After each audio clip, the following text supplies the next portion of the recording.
Hello नमस्कार, कसे आहात सर्वजण? सर्वांना सर्वप्रथम श्री स्वामी समर्थ आणि ओम नमः शिवाय. आजचा दिवस तुम्हाला खूप छान आनंदाचा व आरोग्यदायी जावो. तर आज बऱ्याच दिवसांनी मी व्हिडिओ शूट करत आहे. काल वटपौर्णिमा झालेली आहे आणि वटपौर्णिमेच्या तुम्हा सगळ्यांना खूप खूप शुभेच्छा. लेट देत आहे कारण कालचा व्हिडिओ मी थोडासा केलेला आहे शूट, पण तो एडिट वगैरे केला नाही आणि तुमच्यापर्यंत तो काही पोहोचला नाही. शॉर्ट व्हिडिओ मात्र मी तुमच्यापर्यंत टाकलेली आहे. आणि आता मी व्हिडिओचं जास्त काही लोड घेत नाही कारण मला वर्कलोड ऑलरेडी आहे आणि आपल्याला तसंही 4-5 वर्षापासून आपण आहोत यूट्यूबवरती, म्हणून जास्त काही मी त्याचं टेन्शन आता घेत नाही.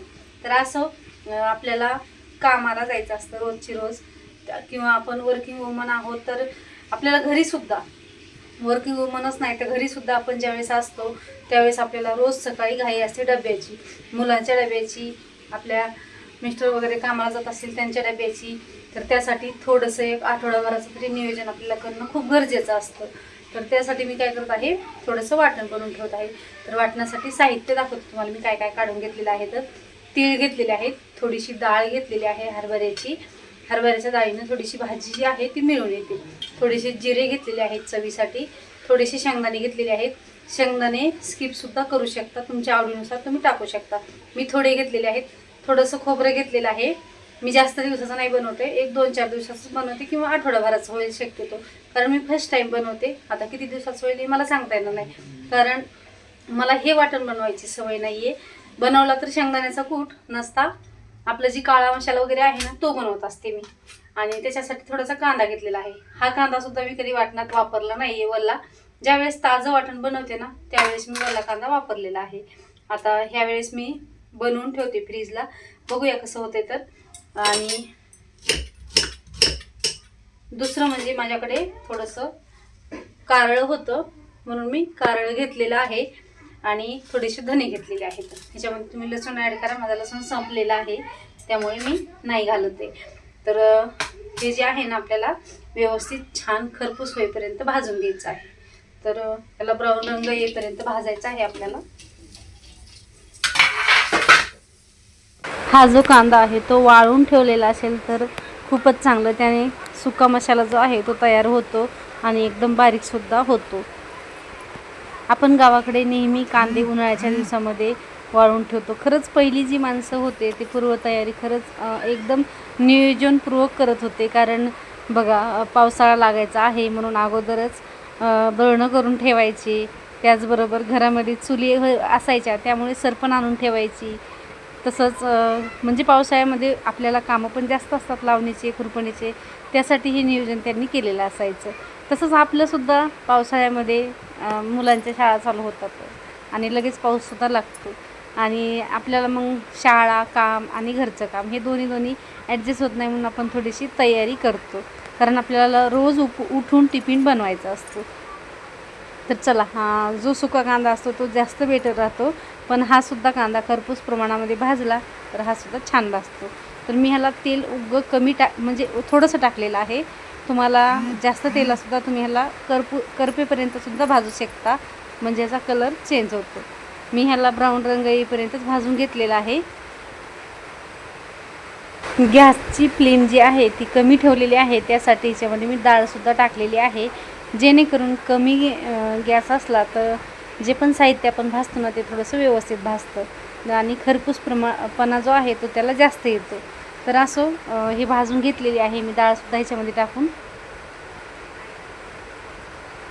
तुम्ही वेगवेगळंसुद्धा भाजू शकता. वेगवेगळं ज्यावेळेस तुम्ही भाजता ना त्यावेळेस त्याला एकदम टेक्स्चर छान येतं. चला, इथं शेंगदाणेसुद्धा भाजून झालेले आहेत आणि सर्वच साहित्य आता भाजलेलं आहे, तर मी काढून घेत आहे. करून खरपूस होईपर्यंत भाजायचं आहे, का तर हे साहित्य आपल्याला थोडंसं थंड होऊन द्यायचं, नंतर मिक्सरला काढायचं आहे आणि खरपूस झाल्याच्या नंतर ह्याचं जे बाउंडिंग जे आहे ना ते व्यवस्थित होतं. तर असं नारळसुद्धा लगेच भाजून घेत आहे. सर्व साहित्य मी थोडं घेतलेलं आहे, कारण पहिल्या वेळेस जो मसाला मला बनवून बघायचा आहे ना तो किती दिवस टिकेल न टिकेल, आणि आपण जर जास्त साहित्य वापरलं तर तो आपल्याला माहीत नाही आहे तो टिकेल का न टिकेल, कारण आपल्या प्रत्येकाची ठेवण्याची पद्धतसुद्धा वेगवेगळी असते. ठेवण्यावरसुद्धा काही गोष्टी टिकतात. तर त्याच्यासाठी मी म्हटलं थोडं बनवून बघूया, व्यवस्थित राहिलं तर आपल्याला हे होईल. सोपं जाईल पुढच्या वेळेस करायला, म्हणून मी एक तीळ खोबरं हे सगळं भाजून घेतलेलं आहे.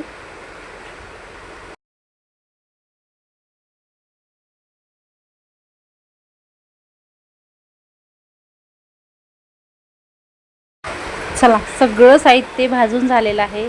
याला थोडंसं थंड होऊन द्यायचं.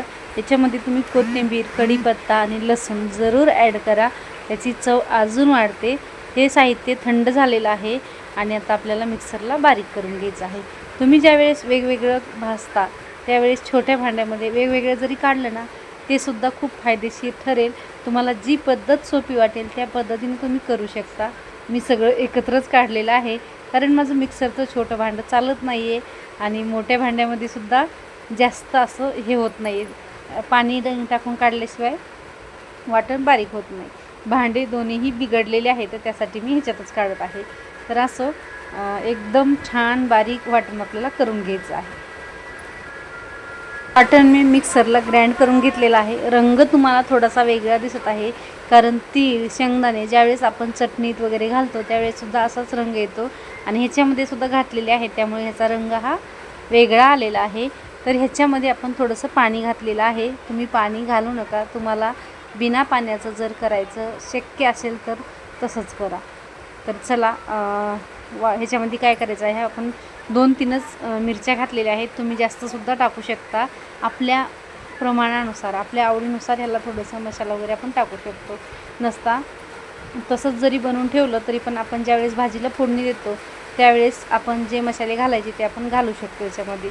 फक्त याच्यामधला पाणी शोषून घेण्यासाठी आपल्याला ह्याला काय करायचं आहे, थोडंसं फ्राय करायचं आहे, म्हणजे व्यवस्थित घट्ट दाटसर होईपर्यंत ह्याला परतून घ्यायचं आहे. तर मी ह्याच्यामध्ये थोडंसं लाल तिखट आणि थोडासा मसाला टाकलेला आहे. मीठ वगैरे मी ह्याच्यात घातलेलं नाही आहे आणि मस्त ह्याला परतून दिलेला आहे.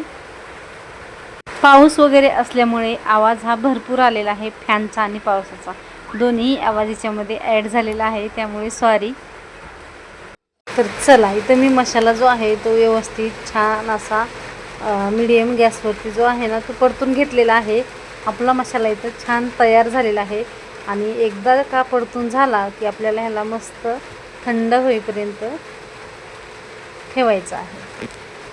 तर बघा कशी छान टेक्स्चर आलेलं आहे, ह्याला मस्त रंगसुद्धा आलेला आहे आणि घट्टसुद्धा व्यवस्थित झालेला आहे.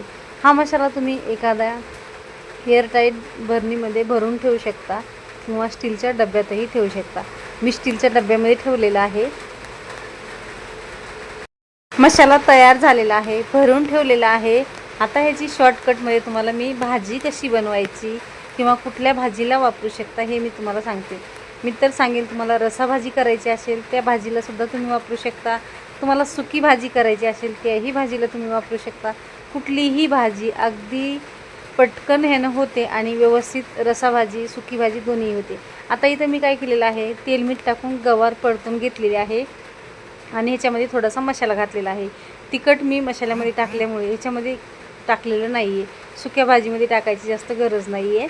तर तिथं थोडासा मसाला परतून घेतला. इथं एकीकडे काय केलेलं आहे, सकाळची मला खूप घाई होती त्यासाठी पटकन कांदा, जिरे, मोहरी टाकली आणि थोडंसं कांदा लसूण मसाला जो आहे तो टाकला आणि आपण तयार केलेलं 1 चमचाभर वाटण, मोठ्या चमच्यानं, जी आपण भाजी घ्यायचा चमचा आहे ना त्या चमच्यानं 1 चमचा वाटण टाकलं आणि सगळं ह्याला तेल सुटेपर्यंत परतून दिलं. तेल सुटेपर्यंत परतलं की त्यामध्ये थोडीशी मटकी टाकलेली आहे आणि मटकीलासुद्धा थोडंसं वाफवून द्यायचं आहे आणि नंतर ह्याच्यामध्ये तुम्हाला पाहिजे तशी रसाभाजी तुम्ही करू शकता. तर एकीकडे सुकी भाजी तयार झालेली आहे, एकीकडे रसाभाजी तयार केलेली आहे. खूप फास्ट रेसिपी केलेली आहे आणि पटकन 2 मिनटात केलेली आहे. तर असा जर मसाला आपण तयार करून ठेवला तर ह्या अशा भाज्या आपण पटकन बनवू शकतो. बघा, मटकीचीसुद्धा रसाभाजी जी आहे ती खूप छान झालेली आहे.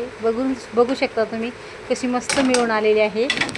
ह्याच्यामध्ये कोथिंबीर नव्हती तरीसुद्धा. तर चला, व्हिडिओ आवडला असेल तर नक्की लाईक करा.